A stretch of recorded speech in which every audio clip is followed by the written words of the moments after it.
तो एपिसोड के स्टार्ट में जिन को बाहर से कुछ आवाज सुनाई देती है, जिसे चेक करने के लिए जिन खिड़की खोलकर देखने लगता है। उसे ऐसा लग रहा था कि वहां पर विस्फोट हुआ है।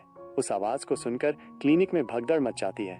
हम हमले वाली जगह को देखते हैं जहां बहुत भीड़ थी। लोग एक बंदे को समझाने की कोशिश कर रहे थे। वो बंदा उन लोगों से विनती करने लगता है, प्लीज मुझे गॉडली डॉक्टर से बात करनी है, उन्हें कोई बुला दो। उस आदमी के पास तीर कमान था। वो हमला कर रहा था ताकि गॉडली डॉक्टर को यहाँ बुलाया जा सके। सभी लोग उसे समझाने की कोशिश कर रहे थे, पहले शांत हो जाओ और अपना हथियार नीचे रखो, चलो बैठकर बात करते हैं। तब तक जिन भी वहां पहुंच गया था।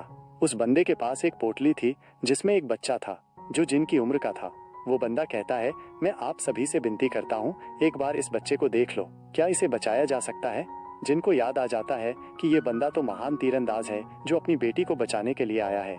वो बंदा उन लोगों पर हमला करने को तैयार था और कहता है, जाओ गॉडली डॉक्टर को बुला के लाओ। उसे देखकर सभी लोग डर गए थे।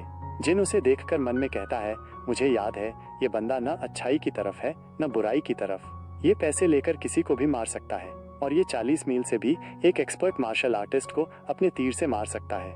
लोग उस बंदे से कहते हैं, बिना अपॉइंटमेंट के हम किसी का इलाज नहीं कर सकते। ये हेडक्वार्टर है, यहाँ उन लोगों का इलाज होता है जिनका इलाज हॉस्पिटल में नहीं हो सकता। पहले आपको किसी क्लिनिक से रिकमेंडेशन लेटर लाना होगा, तभी हम उसका इलाज कर पाएंगे। ये सुनकर वो बंदा अपना धनुष नीचे कर लेता है और कहता है, ठीक है तो फिर मुझे एक लेटर चाहिए। उसे देखकर जिनको याद आता है कि नॉवल में जब उसकी बेटी मारी गई थी तब उसने बुराई को अपना लिया था और जो बच्ची उसकी पीठ पर है वो शायद उसी की बेटी है। इधर वो बंदा उस बच्ची के लिए इमोशनल हो जाता है। जिन चौंकते हुए मन में कहता है, मुझे याद आ गया, ये बच्ची तो यहीं मरने वाली है। अगर हम इस बच्ची को बचा लें तो क्या होगा। वो बंदा अपनी बात रखते हुए कहता है, मैंने इस बच्ची को हवाजू क्लिनिक में भर्ती किया था, वही लोग इसका इलाज कर रहे थे। उन्होंने एक रिकमेंडेशन लेटर लिखने से साफ साफ मना कर दिया। उन्होंने पहले ही 10 दिन तक इस बच्ची का इलाज करके कोशिश की है और मुझे यहाँ तक पहुँचने में 5 दिन लग गए। मैंने इसे यहाँ इसलिए लाया हूँ क्योंकि मैं जानता था कि अब ये और ज्यादा इंतजार नहीं कर पाएगी। और हवाजू क्लिनिक, उन लोगों ने मुझसे कहा कि वे किसी ऐसे इंसान को एक्सप्लेन नहीं कर सकते जो उनके ग्रुप का नहीं है। मैं इन सब का बदला उनसे जरूर लूंगा। हवाजू डॉक्टर एक ऐसा डॉक्टर है जो अपने ग्रुप के लोगों से ही ठीक से बात करता है। फिर हम उस बच्ची को देखते हैं जिसकी हालत बहुत ही नाजुक थी। जिन उसे देखकर चौंक जाता है और मन में कहता है, इन लोगों ने इसकी हालत को बदतर कर दिया है और उन्होंने आखिर तक सिर्फ समय बर्बाद किया, यहाँ तक कि बदले में एक रिकमेंडेशन लेटर भी नहीं दिया। कितने घटिया आदमी हैं। जिनको समझ नहीं आ रहा था कि 5 दिन तक इस हालत में ये बच्ची जिंदा कैसे है। मॉडर्न मेडिसिन में भी इसका कोई एक्सप्लेनेशन नहीं है। वो बंदा अपनी बच्ची को जमीन पर लिटा देता है और कहता है, मैंने पैसे कमाने के लिए बहुत मेहनत की है, अगर आप लोगों ने उसका इलाज कर दिया तो मैं अपना सब कुछ आपको दे दूंगा। और वो एक पोटली भरकर पैसे रख देता है। वो बंदा अपनी बच्ची को बचाने के लिए उन लोगों से विनती करने लगता है। उस बंदे की ऐसी हालत देखकर जिन इमोशनल हो जाता है। जिन चाहता था कि अब उस मास्टर जल्दी से आकर इस प्रॉब्लम को सुलझा दे। गॉडली डॉक्टर वहां आते हुए कहते हैं, यहाँ पर क्या चल रहा है, मुझे बताओ। जिस पर सभी लोग उस बंदे की शिकायत लगा देते हैं, ये बंदा यहाँ आकर मुसीबत खड़ी कर रहा है। वो बंदा गॉडली डॉक्टर के सामने झुक जाता है और कहता है, प्लीज मेरी बेटी को बचा लीजिए। इस बच्ची के ऊपर 7 मॉन्स्टर ने अटैक किया था। हवाजू के लीडर ने बताया था कि इसे इंटरनल चोट लगी है, जिसकी वजह से इस बच्ची की आंतें टुकड़े टुकड़े हो गई हैं। उन्होंने इसके इलाज के लिए मेडिसिन भी दी थी, लेकिन उनका कुछ भी असर नहीं हुआ। ये सुनकर गॉडली डॉक्टर उस बच्ची की हार्ट बीट चेक करने लगते हैं ताकि उन्हें पता चले कि उसकी हालत कैसी है। फिर वे एक लंबी सांस छोड़ते हुए कहते हैं, ये लड़की अभी जीवित है, लेकिन अफसोस की बात यह है कि इसका इलाज नहीं किया जा सकता, अब बहुत देर हो चुकी है। ये सुनकर उस बंदे के पैरों तले जमीन खिसक जाती है। फिर वो गुस्से में आग बबूला हो जाता है और गॉडली डॉक्टर पर अटैक कर देता है। ये देखकर सभी लोग स्तब्ध थे। उसका अटैक गॉडली डॉक्टर को लग पाता उससे पहले ही उसके हाथ को यूहो पकड़ लेता है। यूहो उस बंदे को शांत होने के लिए कहता है। यूहो ने अपनी पावर का भी इस्तेमाल किया था। उसने अपनी स्ट्रेंथ से इस अटैक को रोका था, जिससे हमें यूहो की स्ट्रेंथ का पता चलता है। वो बंदा अपना हाथ छुड़ाते हुए गुस्से से कहता है, आप ऐसा इसलिए कह रहे हैं क्योंकि आपको लगता है कि मेरे पैसे गंदे हैं।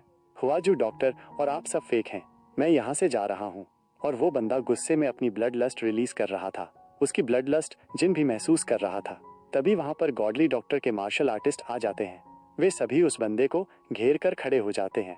जिन उन मार्शल आर्टिस्ट को देखकर हैरान था। गॉडली डॉक्टर उस बंदे को समझाते हुए कहते हैं, हम असंभव को संभव नहीं कर सकते।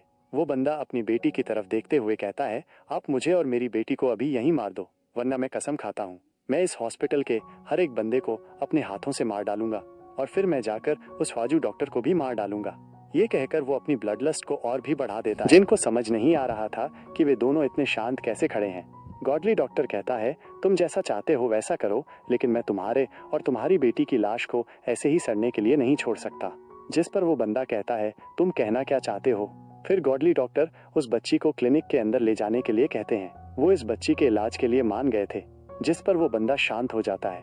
जिन इस बंदे को देखकर मन में सोचता है, इसी तरह वो एक निडर इंसान से एक पिता बन गया। वे ऐसे इंसान नहीं है जो बच्चे को बंधक बना लें। एक पिता के रूप में उसने अपनी बच्ची के लिए अपना सारा अहंकार छोड़ दिया।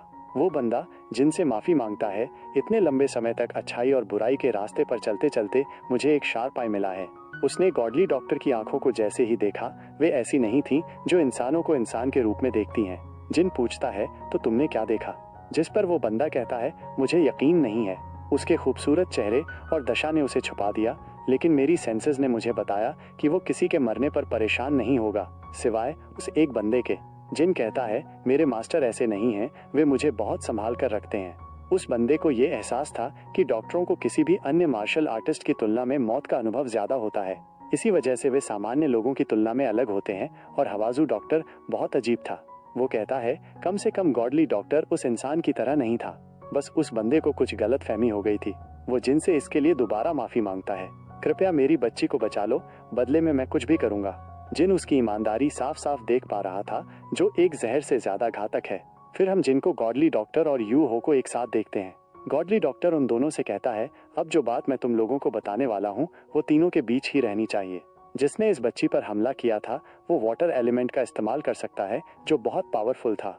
और इसकी एक अनोखी विशेषता है, इसके लिए विशेष मार्शल आर्ट का ज्ञान होना जरूरी है। जिन समझ गया था कि वो बंदा जरूर किसी न किसी क्लान से जुड़ा हुआ था। गॉडली डॉक्टर आगे कह रहा है, तुमने सही कहा, वे जरूर जस्टिस फैक्शन के व्हाइट ब्लेड क्लैन से होंगे। जिन मन में सोचता है, वाह ये बहुत कमीने हैं।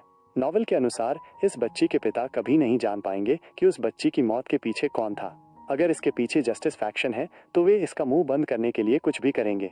वो कहता है, ये पूरी तरह उस इंसान का काम है जिसे फैंटम आर्चर कहा जाता है। हमें इसमें हस्तक्षेप नहीं करना चाहिए। मैं बस उस मरीज को बचाना चाहता हूँ। ये सुनकर गॉडली डॉक्टर चौंक गया और मन में सोचता है, ये बच्चों जैसी उदासीनता मेरी कमियों को उजागर करती है। इस ऑपरेशन के लिए गॉडली डॉक्टर मान गए थे। जिन सोच रहा था कि इस बच्ची का इलाज कैसे किया जाए। उन्होंने कहा था, मौत का कारण फेफड़े के फटने से हुई नेक्रोसिस थी। उसे डर था कि क्या सर्जरी के दौरान मरीज टिक भी पाएगा। जिन गॉडली डॉक्टर को बताता है कि उन्हें पहले इस बच्ची के पिता से बात करनी होगी। जिन फैसला करता है कि वो जाकर उससे बात करेगा। हम जिन को देखते हैं जो उस बंदे से बात करने के लिए उसके पास आया था। वह कहता है, हमारे पास दो रास्ते हैं। जिस पर वो बंदा पूछता है, और वे क्या हैं? जिन बताता है, पहला, हम उस बच्ची को शांतिपूर्वक मरने दें। हम एक्यूपंक्चर परफॉर्म करेंगे ताकि आखिरी सांस तक उसे दर्द महसूस न हो। हम अंतिम उछाल तकनीक का इस्तेमाल करके उसे होश में ला सकते हैं ताकि आप आखिरी बार उससे बात कर सकें। और दूसरी चॉइस, उसे अंतिम सांस तक लड़ना होगा। अगर हम उसका इलाज अच्छे से नहीं कर पाए तो उसकी लाश डैमेज हो जाएगी और ये उसके लिए बहुत दर्दनाक होगा।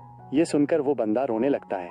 फिर भी वो जानता था कि ये उस डॉक्टर से 100 गुना बेहतर है जिसने उसे गारंटी दी थी कि वो उस बच्ची को पूरी तरह से ठीक कर देगा। वो पूछता है, तुम्हारे कहने का मतलब है कि अगर आप लोग असफल हो जाते हैं तो मैं आप लोगों से नाराज नहीं हो सकता क्योंकि ये मेरी गलती थी? जिन मानते हुए कहता है, नहीं, ऐसा इसलिए है क्योंकि मैं जिससे आज ही मिला हूँ उसके भाग्य का फैसला करने का कोई अधिकार नहीं है। आप उस मरीज के बारे में सब कुछ जानते हैं और ये भी कि उसे क्या पसंद है। ये सुनकर वो बंदा खामोश हो जाता है। हम उस बंदे की फ्लैशबैक में देखते हैं। वो बच्ची उससे कह रही थी, कोई बात नहीं, मैं हमेशा से ही इस तरह की चीजें करता आया हूँ। मैं सावधान रहूंगी कि बोर लोगों के हाथ न लग जाऊं, इसीलिए आपको उन सभी को पकड़ना होगा। जैसा वो बंदा जाता है, उसकी बेटी किसी भी इंसान से अधिक बहादुर थी। उसने उसे नहीं बताया था कि वो क्या करता है। उस बंदे ने उस बच्ची को धोखे में रखा था। मैंने उसे कहा था कि मैं गांगहो का नाइट हूँ और हम देखते हैं कि जब उस पर हमला हुआ था वो बहुत घायल थी। बेचारी आखिरी दम तक मुझे नाइट कह रही थी।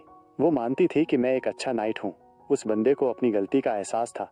वो उस बच्ची को पकड़कर जोर जोर से रोने लगता है। प्रेजेंट में ये सब कहानी बताते हुए वो रो रहा था। उसे अपनी गलती का एहसास था, इसीलिए वो रोते रोते जिनसे अपनी बेटी को बचाने के लिए कहता है। फिर से वहीं पर वापस आ जाता है। गॉडली डॉक्टर जिनसे पूछता है, तुम्हारी बातचीत कैसी रही? जिन हंसते हुए कहता है, मैंने आपको जो बात बताई थी वही बात उसको भी बताया कि मैं उसे आसानी से मरने नहीं दूंगा। गॉडली डॉक्टर एजेंसी से पूछता है, तुम्हें क्या चाहिए? हमें बता दो, हमें जल्दी शुरू करना होगा। जिन यू हो को एक लिस्ट बनाकर देता है कि उसे क्या क्या चाहिए। यू हो उन दवाओं को जिन के पास पहुंचा देता है। इधर जिन भी ऑपरेशन के लिए तैयार था।